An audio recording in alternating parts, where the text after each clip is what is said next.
हरिओम। पहले अध्याय का 23वां श्लोक। योत्सेमानानवेक्षेऽहम् एते अत्र समागताः धार्तराष्ट्रस्य दुर्बुद्धेर्युद्धे प्रिय चिकीर्षव। अर्थात दुर्बुद्धि दुर्योधन का युद्ध में हित चाहने वाले जो ये राजा लोग इस सेना में आए हैं, इन युद्ध करने वालों को मैं देखूंगा। क्या देखना चाहते थे अर्जुन? दुर्योधन के पक्ष के लोगों को देखना चाहते थे।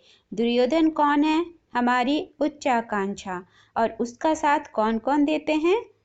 हमारा संस्कार, अहंकार, राग, द्वेष, वासना और अविद्या से पनपे सभी सारे दुर्गुण दुर्योधन के पक्ष में हैं, कौरव पक्ष में हैं। तो यहाँ अर्जुन यानी साधक का विवेक विचार करता है कि इतने सारे अवगुणों के साथ मुझे युद्ध करना है। ये युद्ध इतना भी सरल नहीं है। आज तक बड़े बड़े ऋषि मुनि आए, लेकिन कितनों ने अपने अहंकार को जीता है। तो हम जैसे साधक इन दुर्गुणों में से एक दुर्गुण भी दूर हटा सकें तो हमारा यह मानव जन्म सफल हो जाए। क्योंकि एक भी दुर्गुण हटता है तो लगभग सभी दुर्गुण नष्ट होने लगते हैं। आप कपड़े का एक कोना पकड़कर उठाओगे तो सारा का सारा कपड़ा आपके हाथ में आ जाता है कि नहीं? चारों कोनों को पकड़कर उठाना जरूरी नहीं है। कहने का तात्पर्य यह है कि यह युद्ध इतना सरल नहीं है तो इतना कठिन भी नहीं है। अगर दृढ़ संकल्प शक्ति हो, दृढ़ इच्छा शक्ति हो, तो दृढ़ वैराग्य हो, तो अर्जुन विचार करता है कि मेरे अंदर रहे इन अवगुणों से मुझे फायदा क्या हुआ? अभी तक कुछ नहीं, बल्कि मन में जब भी वासना उठती है तब उल्टे कामना पूरी होने तक मन बिल्कुल बेचैन रहता था। और कामना पूरी होने के बाद चिंता उस बात की कि कहीं यह नष्ट न हो जाए। लाभ तो कुछ होता ही नहीं था। तब अर्जुन के अंदर वैराग्य जन्म लेता है। आपने देखा, पहले पुरुषार्थ होता है, फिर प्रार्थना, फिर वैराग्य दृढ़ होने लगता है। अपने भीतर देखने से वैराग्य आता है। संसार की अलग अलग घटनाओं से या किसी दूसरे के दुखों को देखने से जो अपने भीतर वैराग्य उठता है वह क्षणभंगुर होता है, क्षणिक होता है। लोगों को थोड़े समय के लिए कोई धोखा दे दे तो वैराग्य हो जाता है। किसी की मृत्यु देख ले तो वैराग्य आने का भ्रम होता है। कहते हैं क्या फ़ायदा, बेचारा इतना समेटा फिर भी शांति नहीं मिला उसको। और थोड़ी देर में खुद भी वही नश्वर संसार की चीज़ों को समेटने में लग जाते हैं। कोई फर्क नहीं पड़ता। बाहर के दुखों को देखकर वैराग्य दृढ़ नहीं होता। अपने भीतर जो कौरव पक्ष है उन्हें देखकर वैराग्य दृढ़ होता है। 24वां और 25वां श्लोक भी देख लेंगे। एवमुक्तो ऋषिकेशो गुडाकेशेन भारत एसेनयोरुभयोर्मध्ये स्थापयित्वा रथोत्तमं भीष्मद्रोण प्रमुखतः सर्वेषां च महीक्षिताम् उवाच पार्थ पश्यतान् संवेतान् कुरुनीति। यहाँ संजय उवाच है। संजय बोलते हैं, हे धृतराष्ट्र, अर्जुन द्वारा इस प्रकार कहे हुए महाराज श्री कृष्णचंद्र ने दोनों सेनाओं के बीच में भीष्म और द्रोणाचार्य के सामने तथा संपूर्ण राजाओं के सामने उत्तम रथ को खड़ा करके इस प्रकार कहा कि हे पार्थ, युद्ध के लिए जुटे हुए इन कौरवों को देख। यहाँ संजय ने अर्जुन को गुडाकेश कहा क्योंकि अर्जुन ने नींद पर विजय प्राप्त कर ली थी। वे बिना सोए रह सकते थे। उनको आलस या प्रमाद नहीं आता था। उनके अंदर तमोगुण संतुलित था, ना अधिक ना कम। यहाँ संजय गुडाकेश कहकर धृतराष्ट्र को यह बताना चाहते हैं कि अर्जुन मूढ़ता से जगा हुआ है, होश में है, बेहोश नहीं है, जागा हुआ है। उसके जीवन में जागृति है, सदा सावधान और सजग है वह, यानी साधक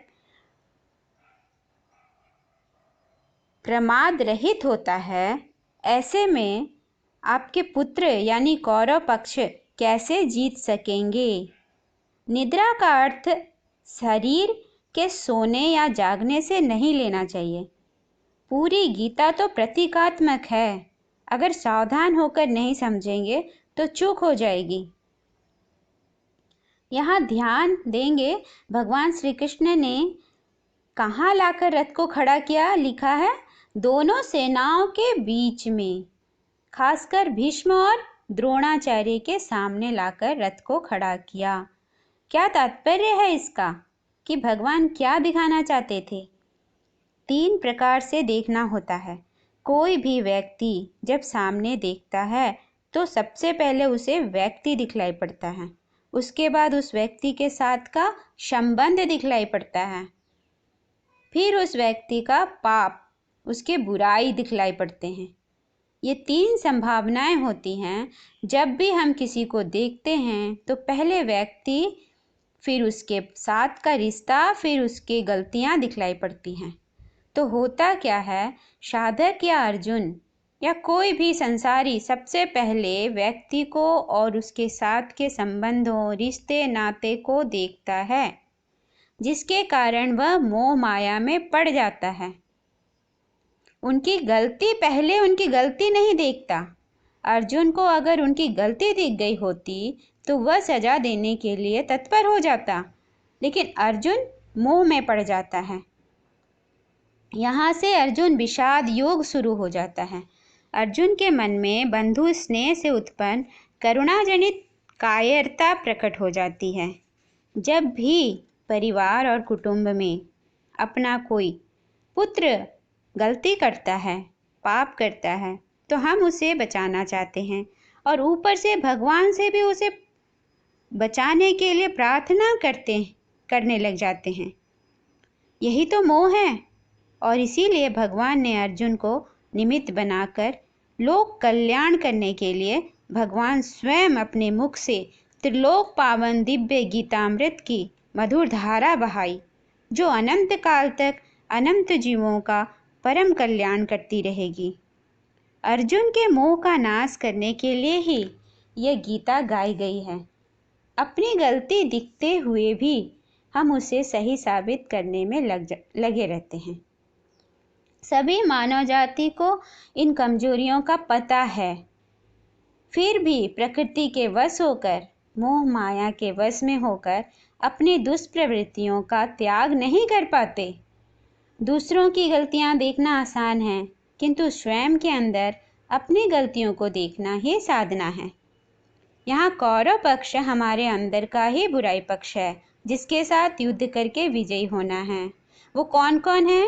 एक बार फिर से देखेंगे। उच्च आकांक्षा, तीव्र कामना, वासना, क्रोध, लोभ, मोह, अहंकार, अभिमान, गर्व, अनावश्यक निद्रा, तंद्रा, आलस्य, प्रमाद, संशय, दीर्घ सूत्रता, बड़ा भोलापन, उन्माद की अवस्था, भय, संदेह आदि है। कौरव पक्ष यानी हमारे अंदर के अवगुण। श्री कृष्ण भगवान की तरह हमें भी कोई सद्गुरु आकर हमारे बुराई पक्ष को दिखला देता है और उसे जीतने का बागडोर भी सारथी बनकर संभाल लेता है। साधक को अपना मन अंतर्मुखी करने के लिए सद्गुरु के प्रति केवल समर्पण होना आवश्यक है, अर्जुन के तरह। दृष्टि देखने वाले पर है तो दृष्टा, दृष्टि दृश्य पर है तो दर्शक। सामने किसी वृक्ष को देख रहे हैं, देखते देखते दर्शक बन गए, अपने को भूल गए, अपना कोई भान ही नहीं रहा, होश ही न रहे। जैसे कोई फिल्म देखते हुए एकाग्रचित दर्शक बनकर रह गए तो अभी संसार के भ्रम में ही हैं। और इसके ही विपरीत जरा सा मुड़कर उस देखने वाले की ओर दृष्टि घुमा लें तो दर्शक के बजाय दृष्टा बनकर संसार के माया मोह को तोड़कर उस दृष्टा के भी साक्षी बन जाते हैं। उसी तरह सुनना भी इसी तरह से है। जब हम किसी को सुन रहे हैं उस समय वक्ता पर पूरा ध्यान न देकर जरा सा स्वयं के अंदर मुड़ जाएं। जो सुन रहा है, कौन सुन रहा है, उसे महसूस करें। जिस घड़ी में उस असली श्रोता को आपने देखा उसी समय आपने सत्य में सुना है, बाकी सब तो व्यर्थ हो गया। जब आप सुनने वाले को पकड़ लिया तभी सही सुना, और जब आपने उसे नहीं पकड़ा तब तो न जाने आप अपने मन में क्या क्या सुन रहे थे। जो ना कहा गया है वो भी आप सुन लेते हैं। आप बेहोश हो जाते हो जब आप सुनने वाले को न पकड़े तो, दृष्टा को न पकड़े तो। बंधन इतना ही है कि हमें होश नहीं अपने दृष्टा होने का।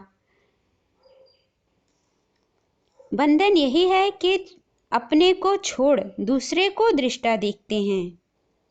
आंख देखती है तो आंख को दृष्टा समझ लिए, कान सुनती है तो कान को श्रोता समझ लिए। देखने वाला तो आंख के पीछे की शक्ति है, सुनने वाला कौन है? कान, न कि जो कान से सुनने की शक्ति भर रहा है, जो कान में सुनने की शक्ति भर रहा है। अगर वो शक्ति ना रहे तो कोई कितना भी सुनाए, कितना भी दिखाए, दिखाई न पड़ेगा, सुनाई भी नहीं पड़ेगा।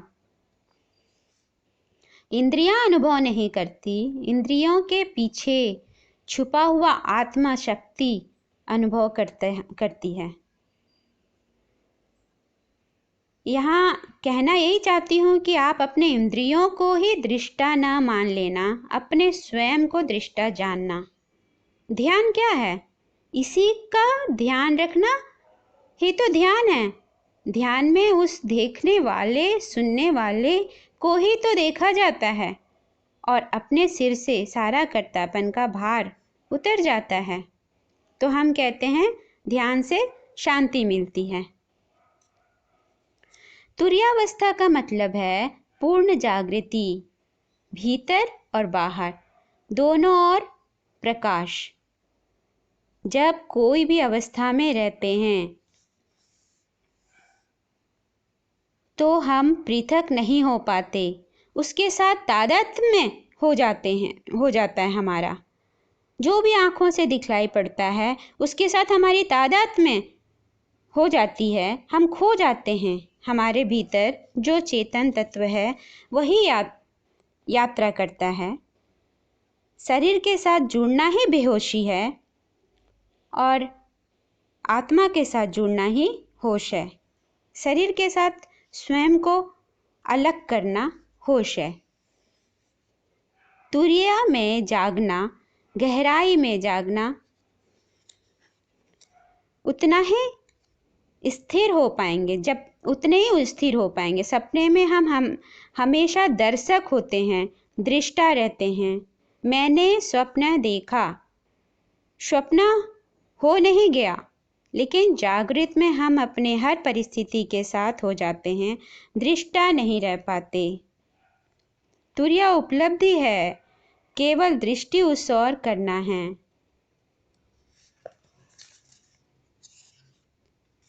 जो तथ्य को देख भर लिया, जान भर लिया, वो आपो आप शाश्वत को प्राप्त हो जाता है।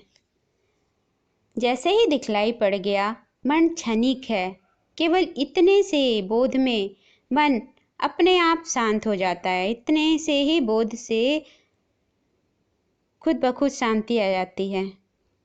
शाश्वत को खोजना नहीं है, क्षण भंगुरता से जागना है। जागते ही जो शेष रह जाता है वही शाश्वत है। शाश्वत का तो अर्थ ही है जो हमेशा से था और रहेगा, उसे क्या खोजना। हम शाश्वत को खोजते नहीं हैं, क्षण भंगुर में उलझ जाते हैं।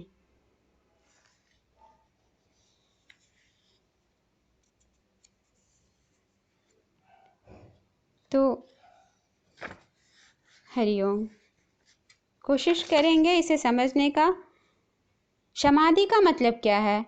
सभी प्रश्नों का समाधान हो गया, वही समाधि है। हरिओम।